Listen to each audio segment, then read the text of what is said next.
everyone, and welcome back to my YouTube channel. It has been a very long time since I recorded a YouTube video. The last time Mitch and I actually lived in a different apartment. We have now moved house, and on top of that, we are 29 weeks pregnant. Nicola has a huge bump. And I'm gonna get into all of how that happened in this video. For those of you who are new to my channel, my name is Nicola. My Instagram account, which is sort of where I post a lot of my recipes and day-to-day vlogging, is the _unrefined, and I will pop it on the screen there. But I am a student nutritionist. I am also a marketing manager. I have my own health and wellness brand, and I'm now a mum-to-be. So this video is a little bit about nutrition and sort of what I did in pregnancy, but also about my preconception journey. So what I did to fall pregnant, how long it took me to fall pregnant, and just really answering all of the questions you guys wanted to know on my Instagram. So before I go into answering all of your questions, I thought I'd give you a brief recap. Mitch and I decided at the beginning of this year that we would just start trying to fall pregnant, as in we would just stop using protection. So I have been off the pill for more than 6 years now, and that is something that I decided to do because the pill often, and I've got a whole YouTube video on this, it definitely influenced my mental health, but also my skin and just my hormones in general. So I made the decision to go off contraceptive pill, and instead I would use a cycle tracking app to track my cycle. So in terms of my contraceptive method, when I wasn't wanting to fall pregnant, Mitch and I would use condoms, and then I would also track my cycle and ensure that I knew when I was ovulating. I also made sure that I knew that I was actually ovulating, so I went and got a pelvic ultrasound when I was having a few hormonal issues, and I was ovulating. There were no issues with, you know, my ovaries. I had enough follicles. I've had hormonal imbalances, but obviously your hormones change so regularly. I did always have an irregular cycle, so my cycles would vary from 28 days till about 35 to 40 days. I actually turned to tracking my temperature in 6-month lead up to, you know, stopping using protection and trying to fall pregnant. And I just did that so I could get a general feel for when I actually did ovulate throughout the month. And I found that the you know, tracking my temperature and also tracking my cervical mucus was something that really helped me to understand my own body and my own cycle. However, I do know that tracking your cycle using a thermometer can be quite laborious, and also it can make women feel a little bit obsessive, and particularly if, you know, you don't fall pregnant straight away. I think for the average couple it takes, what, 6 to 12 months for them to fall pregnant, and that's, you know, even rare in itself. Like, a lot of women take 1 to 3 years, and then you know, even still they may need to still go and get assisted fertility. So I think it's really important to manage your expectations, and I don't want to be negative, but I think, you know, going into me falling pregnant, the reason that Mitch and I decided to start so early is because I did have irregular cycles. I did have sort of indications or clinical signs that I may have hormonal imbalances, and so we thought, well, let's just try early, let's just start. The first time Mitch and I literally had unprotected sex, I fell pregnant, and I know that that is extremely rare for a lot of people, although it is common in a lot of situations as well, but we were extremely fortunate for that to happen. I just don't want women to think that, oh, I'll just eat this way, I'll track my cycle this way, I'll use the same app that Nicola uses and I will fall pregnant the first go, because it really depends on so many different factors. It depends on sperm quality, egg quantity, you know, the female's health, the male's health, genetics, you know, is everything right structurally? A lot of people take it for granted, but a child is honestly 100% a miracle. So that's just my disclaimer. So I've literally been tracking my cycle for 6 years. The app that I would usually use was Clue app, it's called, and I'll put all the details below. Probably about 6 months leading up to trying to conceive, I used an app called Kindara, and I also tracked my temperatures. So the thermometer that I used to track my temperature was just one that I bought from the pharmacy, and it's a fertility thermometer. And essentially what happens is every morning you track your temperature and then you populate the data into the Kindara app. And I can actually show you the the chart that I felt pregnant, because it was quite interesting. A lot of people always like, oh, did you chart that yourself? Like, is that how obsessed you are? No, I did not chart this myself, but it still is, I think, somewhat obsessive, tracking your temperature. But in saying that, it definitely worked for me, because I had unprotected sex around the time that indicated that I had ovulated based upon my temperature. So essentially, in a cycle, a woman has a follicular phase, so the first part of her cycle. She has an ovulatory phase, which is the most fertile time in her cycle. And then she has a luteal phase, which is the end of her cycle. And that's when progesterone rises, and that's when your temperatures actually usually rise, and then they drop, and then you get your period. So if you can see on this graph here, this is my follicular phase. So this is the first half of my cycle. And then can you see where this temperature spikes? That is where I ovulated in my cycle, where I felt pregnant. And those love hearts there are actually where I had unprotected sex. And so Mitch and I had it, you know, the day before I ovulated, and then the day after I ovulated. And then, as you can see, the temperature spiked and sort of went down, went up, then it dropped, and then I had bleeding, and that was actually implantation bleeding. So that was actually the sperm and the egg implanting in my uterine lining. And then what happens is your temperature rises. So usually my temperature would have dropped around here, and then I would have gotten a period, but it continued to rise. And that is when I decided to do a pregnancy test, and I was pregnant. That seems really simple. That doesn't happen for everyone. That's a miracle cycle. But that's honestly how I tracked my cycle. The other thing I was tracking, which you can see in this little graph here, those are ovulatory predictor kits. So they're called OPKs. And a lot of the same companies that create the pregnancy test will create OPKs. And essentially, they detect luteinizing hormone in your urine. So that indicates that you're ovulating. So if you don't want to track your temperature, because it can get a little bit obsessive, like you can get quite obsessive. Another thing you can do is do an OPK test around the time that you think you may ovulate. Other thing that you can do, which I was also doing, was tracking my cervical mucus. So your cervical mucus, you just Google this, but when you are fertile, your cervical mucus is an egg white consistency. Anyway, I'm gonna get straight into these questions, because there are a few, but I have covered a few of the questions in here in that first little section. So hopefully that covered a lot for those people wanting to know how I tracked my cycle. Before missing your period, were there any signs that you noticed, like fatigue? The first sign that I felt was thirst. I was so thirsty, and it definitely hasn't stopped, but I could not stop drinking water from 5 days post-ovulation. It was just insane. And I'm not a massive water drinker, so that seemed strange to me, but I never associated it with pregnancy. So that was one sign I remember.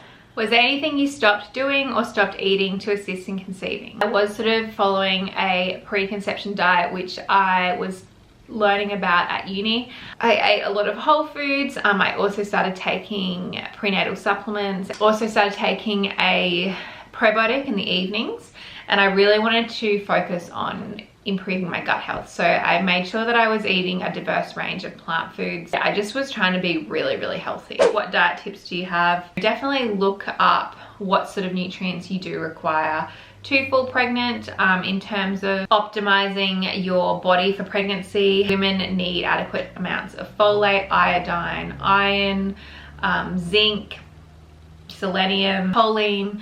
All of these are really important in pregnancy, and there's a diverse range of foods that you can obviously source all of these nutrients from. But I also think it can be good if your diet isn't very diverse. It is always good to have a backup of a supplement there, just in case you're not getting all of your nutrients, and that's what I did. I am pretty good with my food. Like, I do have a lot of fruit and vegetables, a lot of whole foods. I do try to increase my omega-3 to omega-6 ratio. And also guys, if you actually scroll back through my Instagram, I posted a lot of the recipes that I was actually eating at the time. So I have like a vegan bolognese, I have the stir fries I made. If you go onto my website, I do have quite a few healthy recipes. I talk about plant diversity and eating a diverse range of plants for your microbiome, opting for some healthy alternatives sometimes, but I still have a balanced diet. Like if I wanted ice cream, I had ice cream. If I wanted a chocolate bar, I had a chocolate bar, but I always had everything in moderation. I also had a discussion with Mitch about his diet, and also, you know, did suggest that he took a supplement, a prenatal men's supplement, in the lead up to trying to conceive, and that was just something that was important to me. So he agreed to that. Did you ever have stomach cramps as an early sign of pregnancy? Yes, I actually had, probably this is too far, but quite a bit of diarrhea, cramping, and I usually suffer with a little bit of IBS. And interestingly, throughout the whole of pregnancy, I have had really great bowel habits, and my IBS is essentially gone, and I just eat everything. Obviously healthy, but also I eat shit sometimes too. Oh God, I'm so out of breath. Okay. Were you pregnant before you got engaged? No, I got engaged, I think around 6 months prior to falling pregnant. And another question here was, when are we having our wedding? We probably plan to have our wedding potentially next year or the year after. But I want to come off contraception, but I'm scared. I was too, but to be honest, it was the best thing I ever did. I do think it's important if you're wanting to fall pregnant within 1 to 2 years of going off the pill. I really think it's important to go off the pill as soon as you can, because I know women who, you know, fall pregnant straight after going off the pill, but I also know women who have extreme difficulty and their cycles don't regulate. And I wanted to actually share a little analogy which I learned from one of the naturopaths in my online program, one of my FACNI programs, and it is about what happens when a woman goes on the pill. Basically, when you first start your menstrual cycle, so some women start at the age of 13, some start much younger, but your brain essentially sends a signal to your ovaries saying produce or release an egg. That egg goes down, it's not fertilized, then you get your period, and that is a menstrual cycle. But what happens in the very beginning is that the signal from your brain to your ovaries, it's almost like a dirt track, so it hasn't become a strong signal. And this is the reason that when we first get our period when we're younger, sometimes it can take a while for it to regulate. Sometimes it takes us, you know, a couple of years to even a few years to have a regular period with the same number of days each month. But essentially what the pill does is it cuts off that signal from your brain to your ovaries, so you don't ovulate. Some women are on this pill for 10 to 15 years. Some women are on the pill for, you know, even 5 years, and then they come off the pill and they expect their cycle to return just like that. But what happens is if you had never gone on the pill, your body would have taken a while for that dirt track to move into a highway. So the signal was straight away, straight from your brain to your ovary. It was like, you know, Groundhog Day every month. You ovulate, you get your period, happens again. You know, those people that have a cycle that's quite textbook. I'm not that person, but you know, sometimes there are women who have literally a cycle that's 30 days every month, and maybe it's 3 or 4 days different every month, but it's pretty much the same. And that's because their brain has created a highway to their ovaries and it's regular. What happens when you have the pill is it cuts off that signal and you have a huge break. And then, you know, women go off the pill and they're like, I want to get pregnant. And your body has to actually go back and, you know, develop that dirt track again, and not only develop the dirt tracks to develop that signal from the brain to your ovaries, it also has to create a highway again. It may take a month. Some women it takes 3 months. Some women it takes 3 years. So doctors will usually say just go off the pill the month before and be fine. But you know, Mitch has seen it, I've seen it. it just doesn't happen like that a lot of the time. Just have a time frame where you say, okay, I'm going to go off the pill here and I'm going to allow my body to get used to its natural cycle again and develop that high weight. Did you get spotting in the early weeks? Yes, so I got spotting, obviously, as I said earlier, I had implantation spotting, which was 5 days post-ovulation. And then I also got spotting from like day 13 to day 20. And in the first 4 to 6 weeks of pregnancy, I had some spotting. And what they found was that I actually had a hematoma. So it was completely normal. There was no complications, but I did experience spotting early on, and it was a little bit scary because I was unsure of whether I was holding the pregnancy. So now I'm going to get onto supplements quickly. This is literally my last question because a lot of those were all the same question. I took a prenatal for 4 months prior to falling pregnant, and then I've been taking one my whole pregnancy. I've also been taking a DHA algae supplement, and I will pop it down below. And then I've only recently in my 3rd trimester started taking an iron supplement every 2nd day, and this is just because my ferritin and hemoglobin levels dropped a little bit below the normal range. And as pregnant women, you know, in that final stage of gestation, body does start to produce a lot more blood to cater for you and your fetus. But your baby also in the last 10 weeks of pregnancy will actually begin to develop its own iron stores, and that's why a lot of women can find that their iron levels become depleted in that final stage of pregnancy, so in their 3rd trimester. And it is quite common that women may need to take or supplement with an iron supplement. But it is really important that you get your iron levels checked, and also you obviously have any supplement approved by your health professional. Having low iron has been associated with low birth weights, preterm labor, but also you as a female can become really tired. You can become short of breath, which is what I am right now. And there are just a host of other symptoms. It's not very nice, and you really do need to have adequate ferritin stores, so that's the storage form of iron, as a pregnant one, particularly when you're in your 3rd trimester, because if you do have a natural birth and even a cesarean, you are going to lose blood, and so you really need your body to have those stores.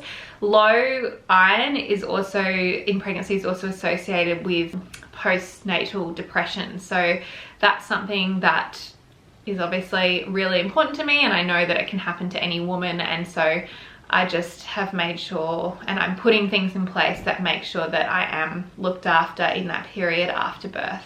In terms of my prenatal supplement, I did choose 2 types, so I've trialed 2 types. Both brands that I have recommended down below and use, not sponsored, contain methylated forms of B vitamins. Now, I've touched on this in Instagram posts before, and I will definitely pop a link to the post that I've done about this particular topic.